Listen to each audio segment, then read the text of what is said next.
अगर भारतीय राजनीति में टाइमिंग पर कोई कोर्स शुरू हो जाए तो राघव चड्ढा को गेस्ट लेक्चरर बनाया जा सकता है।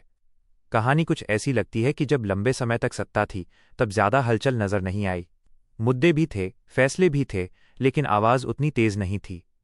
फिर समय बदला, माहौल बदला और कुछ महीनों के ब्रेक के बाद अचानक एक्टिविटी बढ़ गई। जनता को लगा जैसे अब फाइलें खुल रही हैं, कॉन्ट्रैक्ट्स की जांच हो रही है और संसद में जोश के साथ भाषण दिए जा रहे हैं।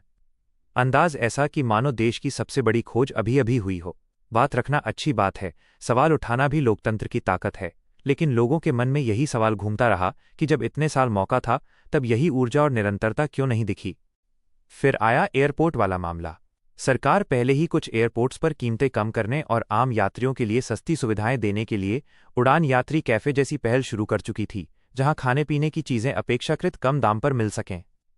ये कदम पहले से लागू था, फैसले भी पहले ही हो चुके थे, लेकिन जब इस पर बयानबाजी शुरू हुई तो ऐसा माहौल बना जैसे ये पूरी पहल अब सामने आई हो।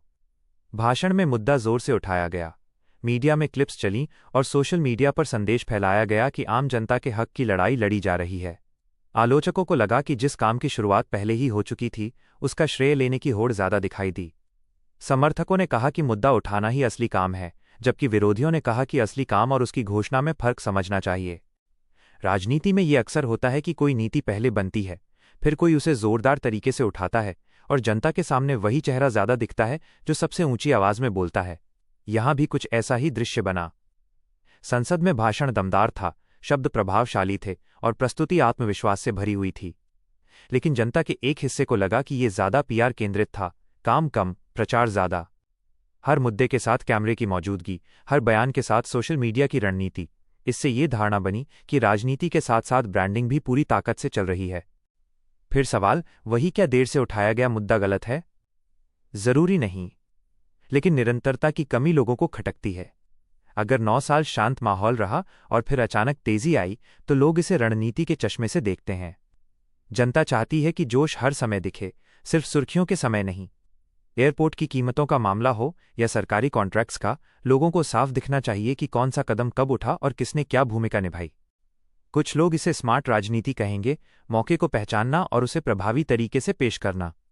कुछ इसे अवसरवाद कहेंगे, पहले से चल रहे काम का श्रेय लेने की कोशिश। सच शायद बीच में कहीं है। लोकतंत्र में विपक्ष का काम सवाल उठाना है, लेकिन जनता ये भी चाहती है कि सवालों के साथ ईमानदार निरंतरता हो।